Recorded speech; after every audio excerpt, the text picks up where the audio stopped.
Okay, so we got our test coming up tomorrow, right? And are there any questions on that that have come up? Or we doing all right on that?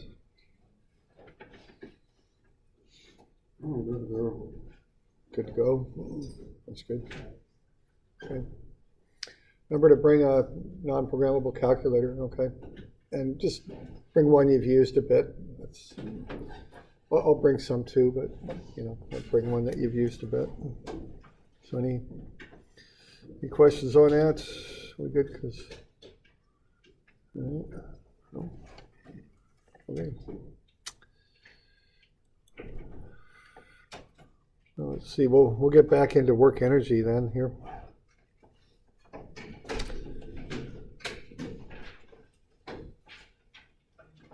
So, okay, so energy is and work are some sort of force exerted over a distance. What we commonly do with this is we analyze systems, is what we do. Okay. So you might analyze that trampoline and the child playing on it as a system. And what you can do with this is you can analyze for forces and velocities and things like that using work energy. It's a different method than F equals ma, but you can solve for problems, figure stuff out about motion using work energy. And it has its advantages and disadvantages, just like any method would. So this is a handy way to analyze systems. So what we would do here is we would add up the energy at some point that we know. Okay, so you want to identify a point where you know the information about what's happening and then figure out the total energy. Now, energy is just energy. It really doesn't matter where it comes from. So you would add up potential energy, spring energy, and kinetic energy to get the total in the mechanical systems that we deal with. And then you would add the work that occurs between that point and another point that you're going to analyze. And then using that information, you can kind of figure out what's happening at the next point that you're analyzing. And that might probably be best illustrated by example, but that's the basic idea.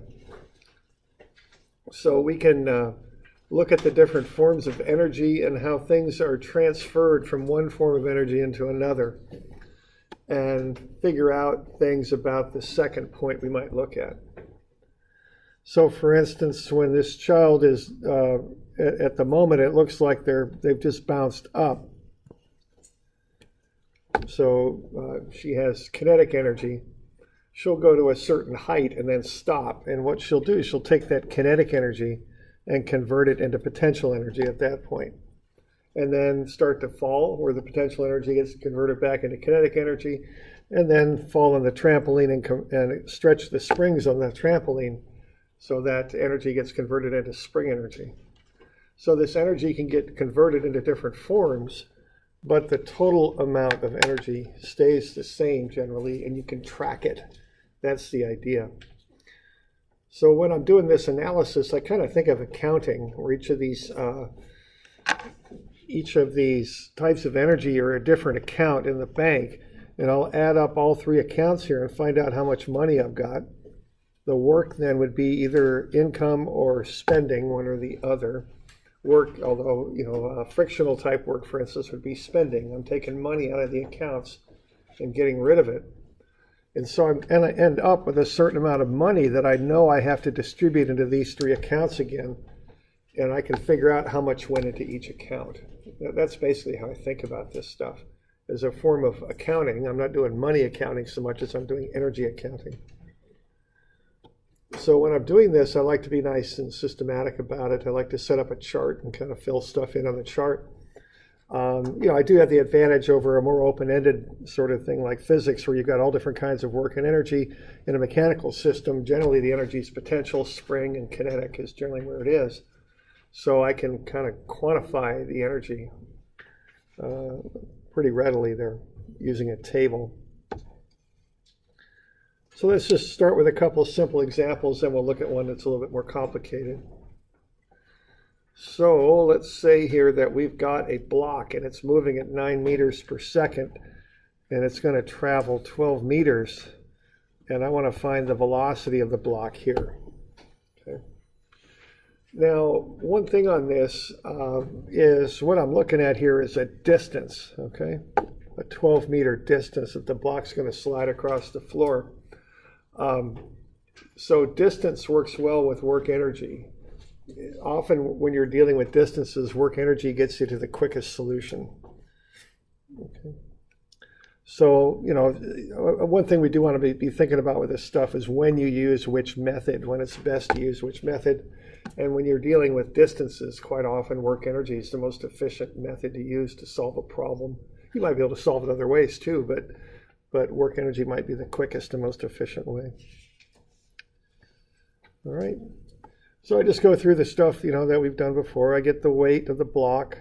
It's 196 newtons. So I find the normal force, which is also 196 newtons. Multiply that by the coefficient of friction, 0.2, and I get the friction, which is 39.24 newtons. So I'll just start off with that. Okay. All right. So I've got that basic information. And then what I can do, I can fill in a table, and you'll notice it looks kind of like a ledger, you know, kind of like you might use for accounting, something like that. And I just fill in what I know about A. Okay. So what do I know about A? Now, you notice I put that datum in there. So if the block's right on the datum, and if we're not too worried about the height of the block, if it's not very significant, what's the potential energy of the block at A?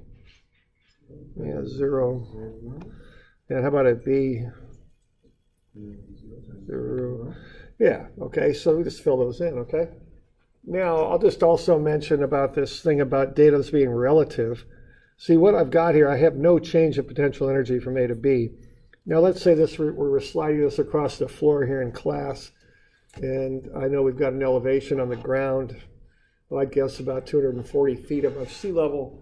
Plus we got, what, 10 feet for a story here, so maybe 250 feet. So let's say we were dealing with sea level as being our datum instead of the floor. That would be 250 feet. Okay, so if that were 250, this would be 250, but so would this, right? So what would the change of potential energy be? Be 0, okay? So you can call datum whatever you want, okay? I'm going to call it 0. In this case, but you know, you can set whatever datum you want. You just got to stick with it throughout the problem. Okay. So just for simplicity, we'll call it 0. All right. So we got any springs here? I don't think we do. Do we got kinetic energy? Yeah, I think we do. So 20 kilograms. So 1/2 mv squared, right, for kinetic. So we'll put that in there, 9 meters per second squared.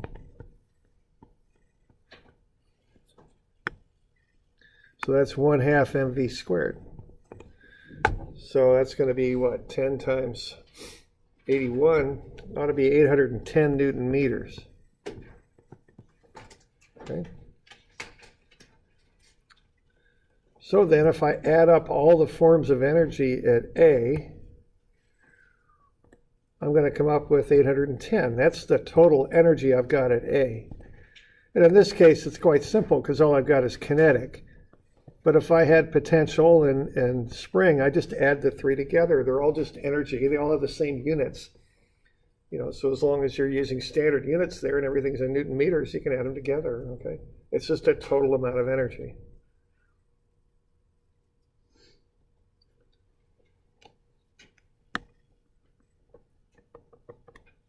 Okay.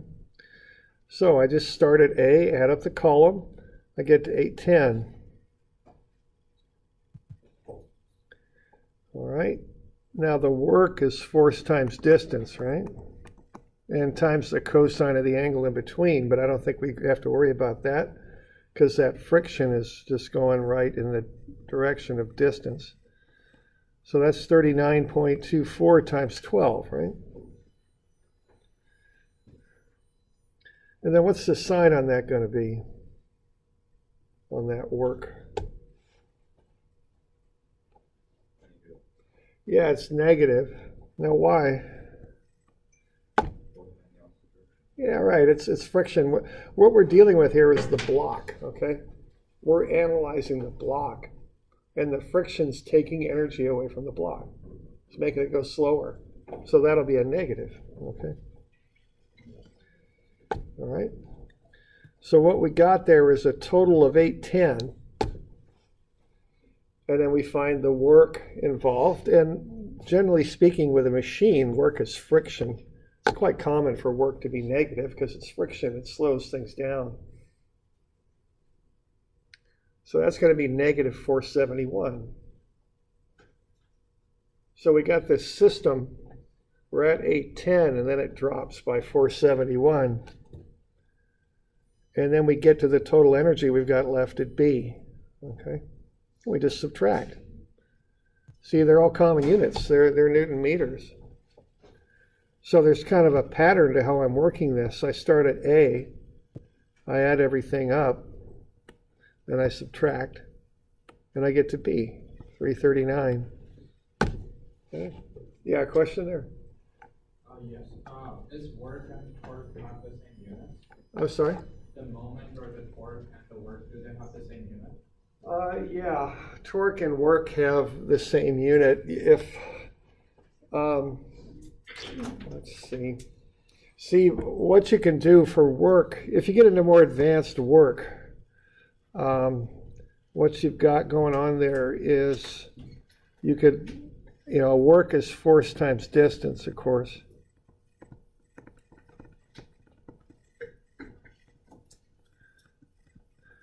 And then if you have an object, that's just a force applied over some distance. But the other way you can analyze work is it's whatever you want to call it. I guess, I call it moment. And that's already Newton meters. And so to account for the displacement, you can multiply it by angle. And the angle's in radians, which is a unitless quantity. So you could also apply a torque over a given angle, and that would get you work also. So I guess it's not quite as, the units are the same. It's not quite as straight up as saying work as moment or torque. It's torque times the angle, or moment times the angle that it turns, I guess. Okay.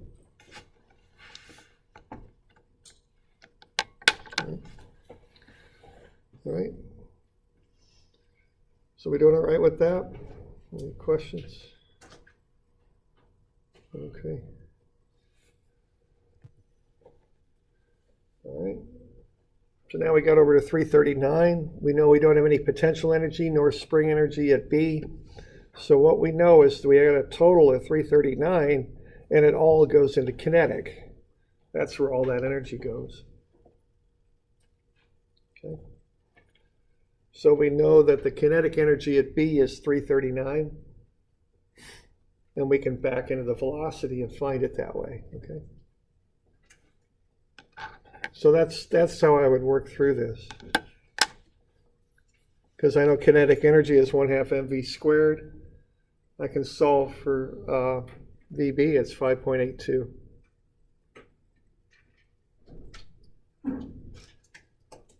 Now you could also solve this by doing F equals ma. You could have found A and then used a kinematic equation with distance in it to figure out what the velocity would be at point B. Okay, you could have done that, but this might be a little bit quicker and more direct way to get it done.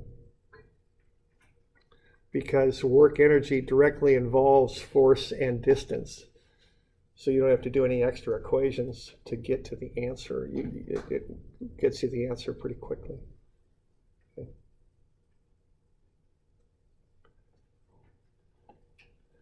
And this is the method that I use. And I can do this because in mechanical systems, there's only so many kinds of energy I can have. It's not open-ended. Just make a chart, add up the total energy at a known point, figure out the work, get to the final energy. Once I've got that, I can figure out how it's distributed in these three categories and then back solve for whatever it is I want. You know, with kinetic, it's common to find velocity. Potentially, you might find the height. Spring energy, you might find the compression on the spring, something like that, okay? All right.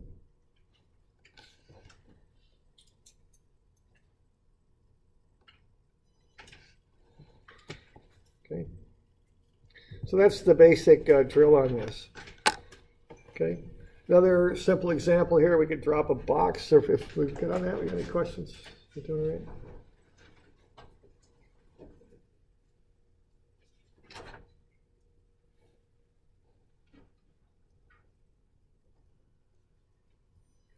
Okay. Okay, if we drop a box, and I got the weight of the box, it's 128.8 pounds. So divide by the imperial or English gravity, 32.2, you get 4 slugs. Is the mass unit, kind of a funny one there, but that's how the English imperial system works. So that's the mass unit of slugs.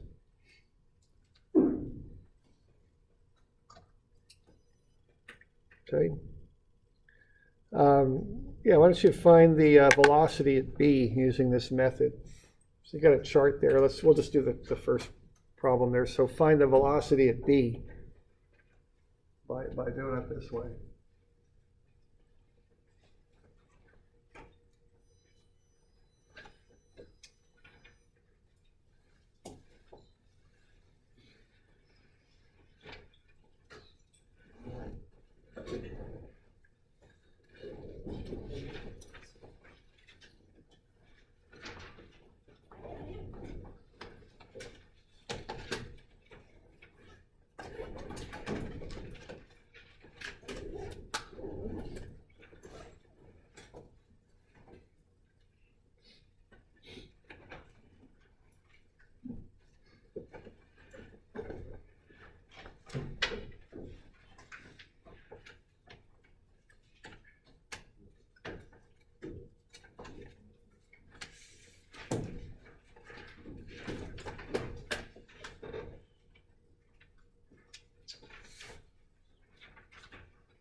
I'm sorry, no?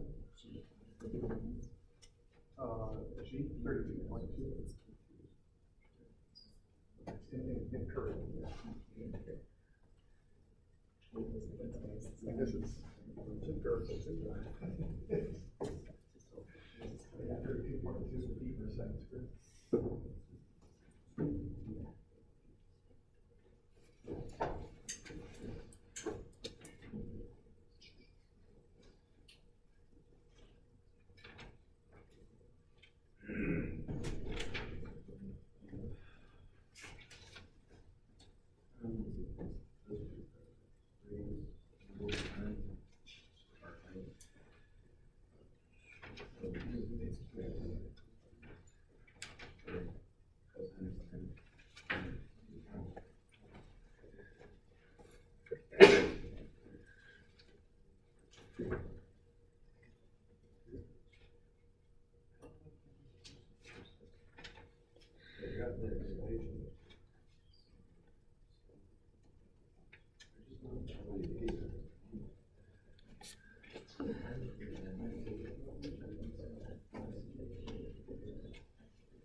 $19.32 in the first column there for the total.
Okay, how much work do we got going on here?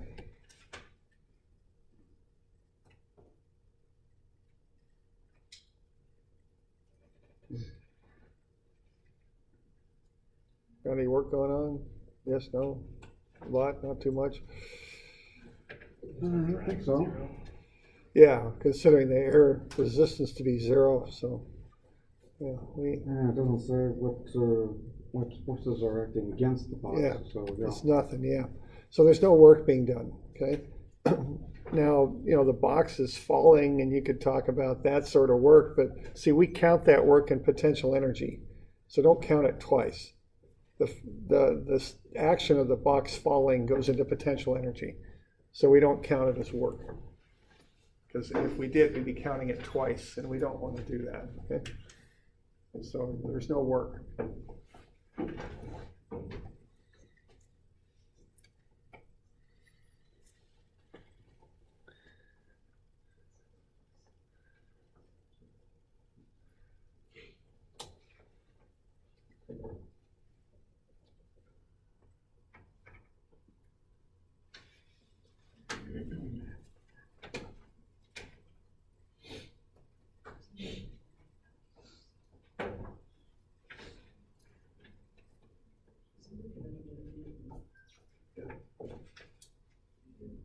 We're going to back it. That's what we're going to back into. So generally speaking, 2 of the 3 and back into the third using addition and subtraction. So that's kind of what's going on.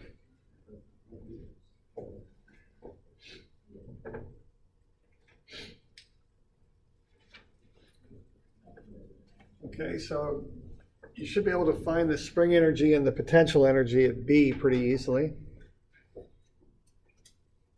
And then you look at what's left over. So generally speaking on this method, you can find 2 of the 3 unknowns there pretty quickly just by looking at the problem. And then you back into the third unknown, do some subtraction to back into it. That's how this goes generally. Okay. So just a bit of, you know 2 of them pretty quickly. The third one you can get through basic arithmetic. That's the idea. Okay.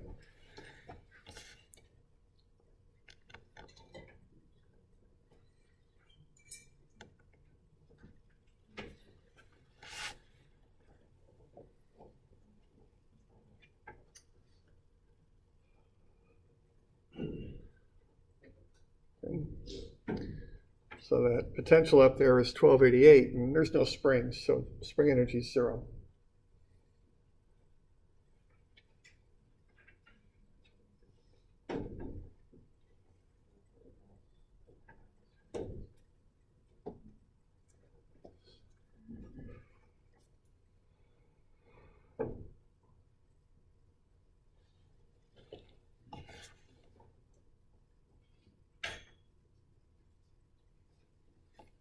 Okay.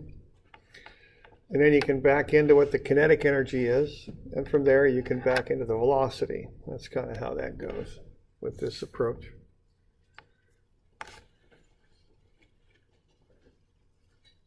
So you got 1932 total.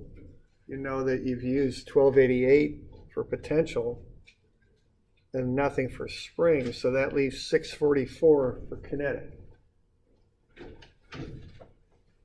So you got 644 for kinetic, and you know that equals what, 1/2 mv squared. So you can just go from there into the velocity. Okay. So that's how that works.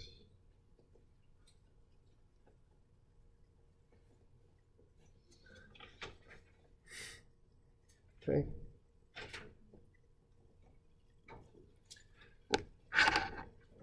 We got any questions on this approach? The basics of it here?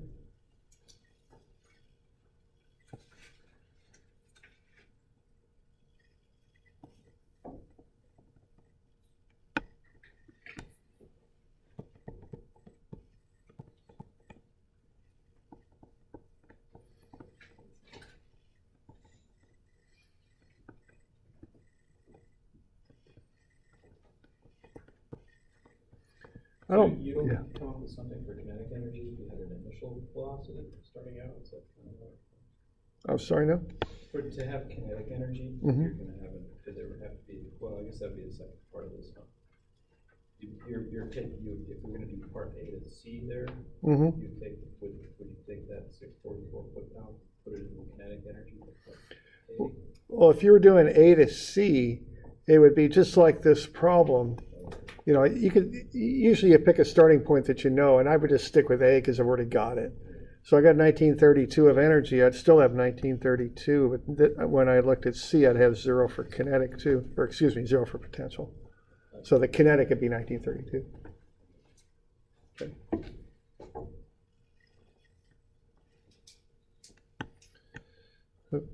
All right.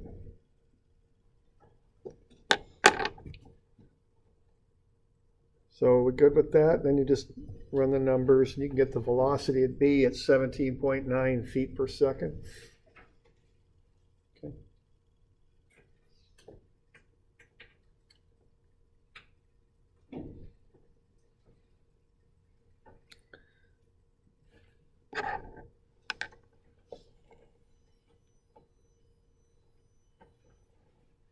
So good with that? I mean, that's the basics of how you do it. So I just want to start at that. Now, of course, you can get into more complicated examples and things, but that's where you start with it, okay? So the complications on this come about from usually geometric kind of things. You know, you got to figure out what your heights are and how you're getting to different locations. Okay. So we got one other here to look at, a little bit more complicated. So we're going to use a spring device and shoot a ball up a track is what we're going to do. It's a curved track. So there are some kind of particulars on this that you want to remember. So y'all and I have a picture like that. Does everybody have a CAD drawing there? The older versions have a hand-drawn drawing, and I kind of changed that just a little bit, but hopefully everyone's got the CAD one by now. Yeah, I think so. Yeah, I think you're good there. Okay. Okay, so we have a collar going in a circular track in the vertical plane now. And the linear spring is attached to the collar and to point C. Find the velocity of the collar at point B. We're going to ignore friction on this. It's 0. Mass of the collar is 0.7 kilograms. The kinetic, the coefficient for the spring is 7.5 newtons per meter. And the unstretched length is 0.6. Okay. So when we're doing this, we look at different things. We look at potential.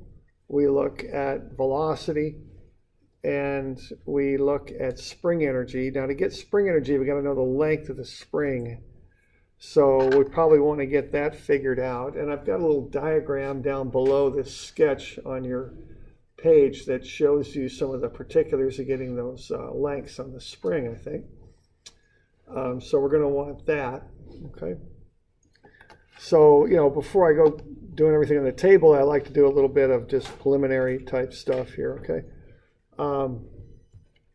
So the weight is the mass times the metric gravity now, because we're in the metric system. So 6.87 newtons. Okay, so that's the weight, mass times gravity.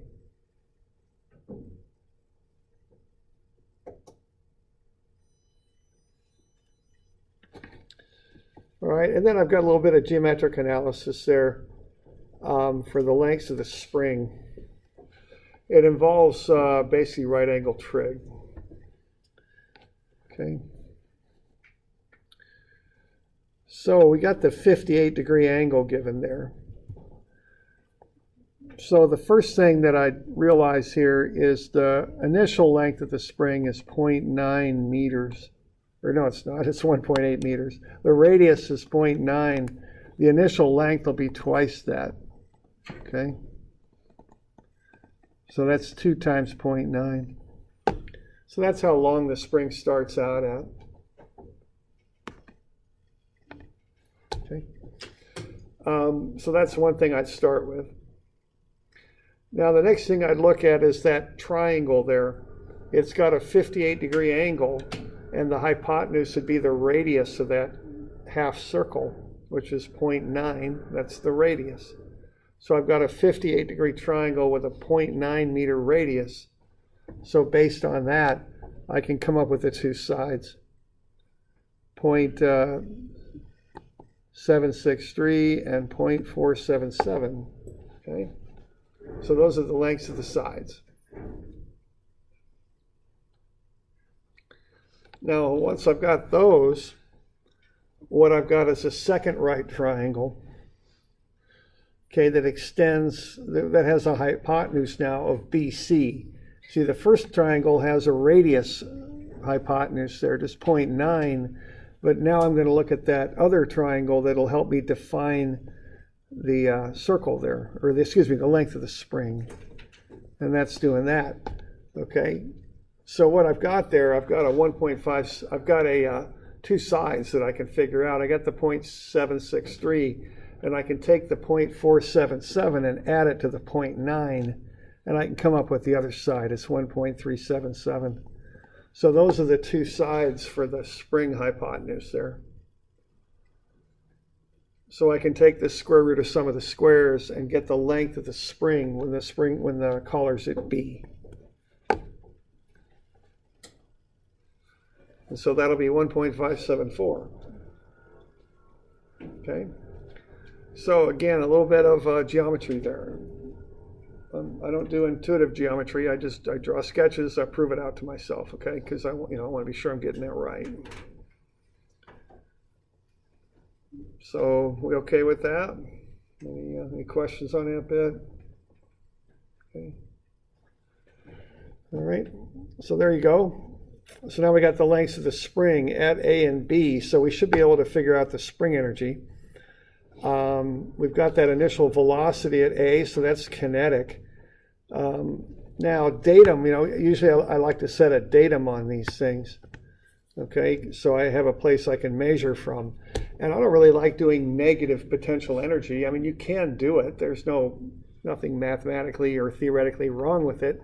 It just confuses me, and it's just one more place I can make a mistake. So normally what I do is set my datum at the lowest point. Now you could do it other ways, certainly, but I just set it at B because that's the lowest point.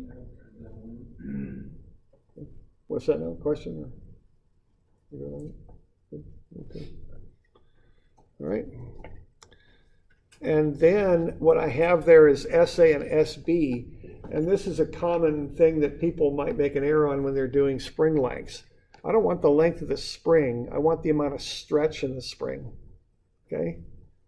Now the unstretched length is 0.6. So I'm going to subtract that from the two lengths of the spring. Okay, the 1.8 when the spring's at A and the 1.574 when it's at B. Because I want to know not the length of the spring for my calculations, I want to know how much stretch is in it, because that determines the energy. Okay, so I got to subtract off the unstretched length. How do you know the datum for that one? I'm sorry? How do you know the datum is 0.7? Well, the datum, I'm setting it at B, because that's the lowest point, and and so then I just measure up from that. It was my choice to put it there. Okay.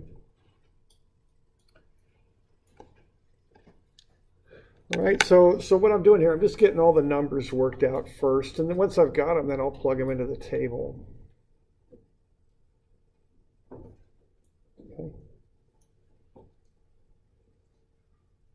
So we're doing all right with that?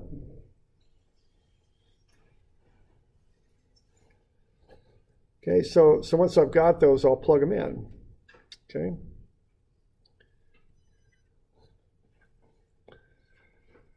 So how about at A, how much potential do I have?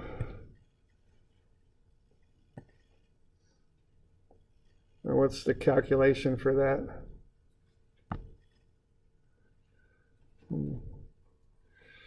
Potential is what? Weight times height, mgh sometimes, but I got the weight, so I'll just use weight times height. So what do I got for the weight there? I can't remember. 6.87. Okay.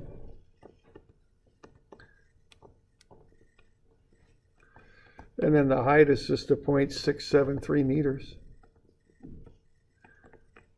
So that'll get me the energy there in Newton meters.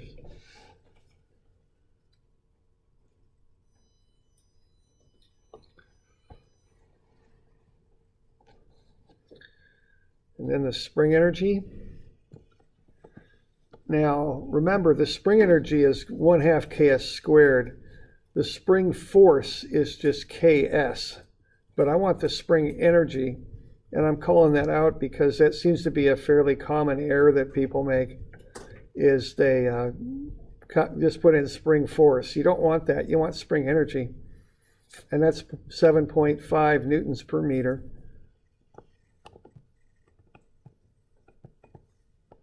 Times s squared, which is 1.2 meters squared. Okay, so that's the spring energy, and that's 1/2 ks squared.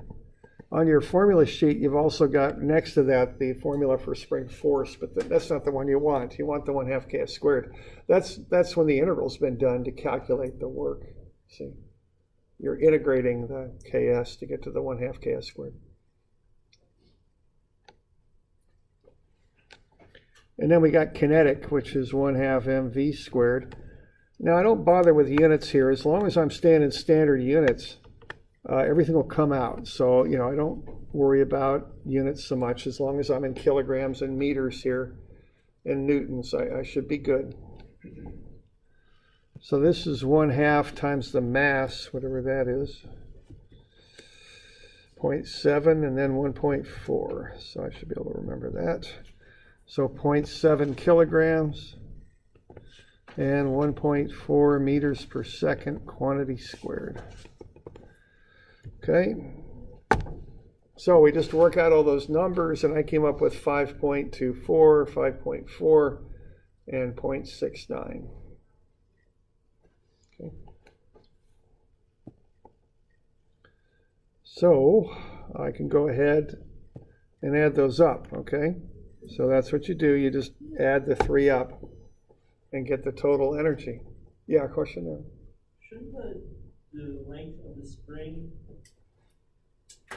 at maximum length be 1.8? That's the length of the spring, yeah, but I want the amount of stretch in the spring.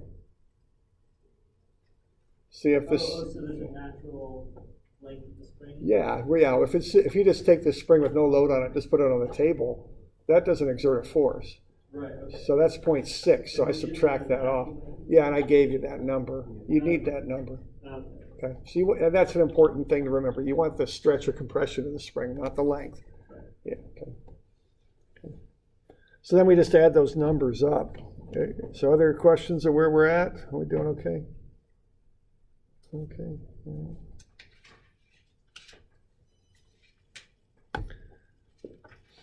So then we got 11.33 Newton meters. Okay.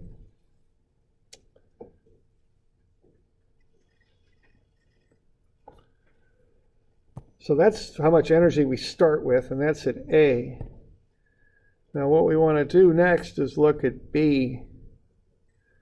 But I guess actually that isn't next. What we want to look at next is energy, work, okay?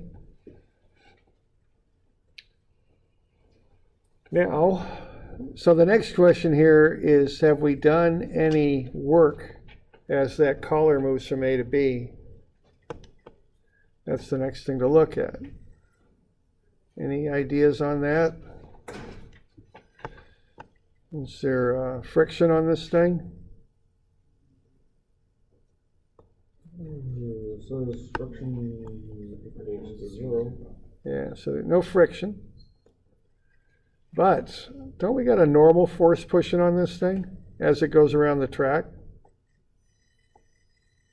And I'm having trouble with my pen, but there's a normal force, isn't there? And when I first glance at that, I ain't liking that too much, because see, that normal force is going to be a function of the length of the spring and the weight, both. And that's not going to make for kind of an ugly looking integral, isn't it? You have to account for the changing length of the spring and the changing angle. Normal force doesn't go in the other direction? Well, you're probably right. Yeah, the normal force might well do that. Yeah, I guess you're right. It's hard to say because you do have that normal acceleration and all that. But you're probably right. Normal force probably does do that. What's the relationship between the normal force and the velocity, though?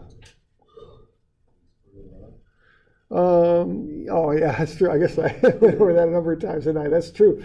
But how about the geometric relationship? So here's Fn, and here's V. What's the geometry between them? What can you say about that? 90 degrees, right? Now, this is kind of a weird little fact about work energy, but it's worth remembering, especially if you're a mechanical kind of engineer, because you'll take dynamics too down the line. Okay, now what represents the instantaneous distance is the direction of the velocity, okay? That's really how you track your instantaneous distance, is which way the velocity is going. It's always making a 90-degree angle with that force, that normal force, and the definition of work is what? Force, which would be the normal force, times the distance, but there's a cosine of theta in between there, isn't there? And it's always 90. So cosine of 90 is 0, okay? So even though that force is constantly exerted, that normal force is, it zeroes out because it's always normal to the direction of motion. So it's always normal to the instantaneous distance as it's accruing, as it's adding up, okay? So I wanted to explain it, but see, it doesn't do any work is what comes out of this. So if something's going in a circular path like that, the normal force doesn't do work. Yeah. But it would do work if we had friction. Or Yeah. And you'd have to create that crazy integral. Yeah. With, Double integral, one for the angle and the other for the spring. Yeah, I wouldn't like that too much. That wouldn't be good. that's not test material. Probably not, no, because usually on a test or homework, I'll just say the average force of friction is. That way you can just, it's just, I mean, if I really had to do this in the real world, I'd probably break that arc up into 10 increments, find the spring length and angle at each of the 10 increments and kind of do a, whatever they call it in Simpsons or whatever the heck, an approximation, like you do on your calculator, the little columns instead of a smooth curve. That's probably the best I could do with it, unless I haven't really looked at it, but actually getting functional relationships for both of those things could be difficult. And see, if you were doing F equals ma, you would have to do that, right? You'd have to, because that's a force, you'd have to account for it. So, I wouldn't want to approach this thing with F equals ma, it'd be very difficult. But with work energy, it's quite simple because that normal force just zeroes out because of that 90-degree angle. Okay, so if you're a mechanical engineer, especially, just remember this one. Okay, I bet it'll come up again. It's a common little thing about work energy to know. Okay. All right. So there's no work. Okay. So now we've got that, we got the energy on the other side, and then we just fill in the rest of the table here. And we're going to go for kinetic energy. So, we got the length of the spring at B, and we know we're at datum, so there's no potential energy. So we can once again back into the kinetic energy. Okay. So one nice thing about this work energy method is these normal forces, you don't have to worry about them because they don't do work. Now, another nice thing that I want to mention about work energy is that the changing direction of the spring, if you were doing any other method, you'd have to account for that and track it as you work through the problem. But in work energy, you don't, because in work energy, what we're calling the system here is the block in the spring, the collar in the spring. That's the system. Work energy works on magnitudes, not on direction. We don't use vectors when we do work energy. We just look at the magnitude of the energy. Okay, so we don't have to worry about the fact that spring's changing direction as you go around. So that's another nice feature of this. It's a much simpler analysis because you're just looking at an amount of energy. You don't vectorize it. You don't have to. Okay, so much simpler to deal with that. All right. So once we got it that far, we can just do the rest of the drill here. We could subtract out and find the amount of kinetic energy, and from there back into the velocity. So just remember those couple little things about work energy, that the directions don't matter, and that circular motion, the normal force does not do work. That's just a couple good things to keep in mind, okay? And then once we got to the 7.77, we can back into the velocity. Okay.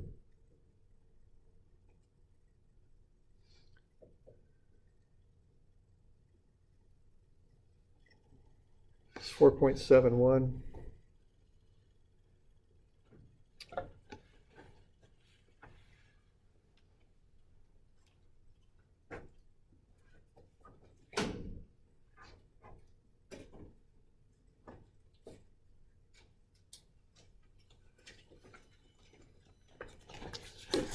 Okay, so that one's a little bit more involved. A lot of times in your more advanced versions of this stuff, you gotta do a bit of geometry and figure out spring lengths and things like that.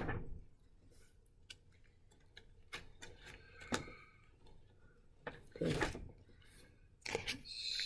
So let's see, why don't I get you some of these to do? I'll probably make these due Wednesday of next week, okay? So 221, 2, and 3, I think.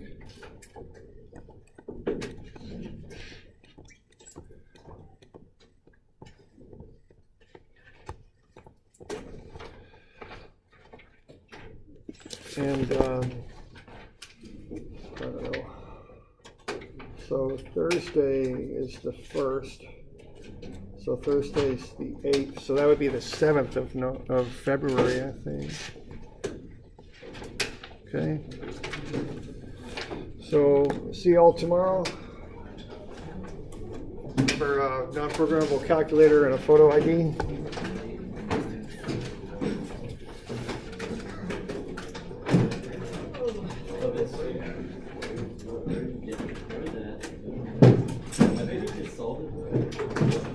I thought it was going to do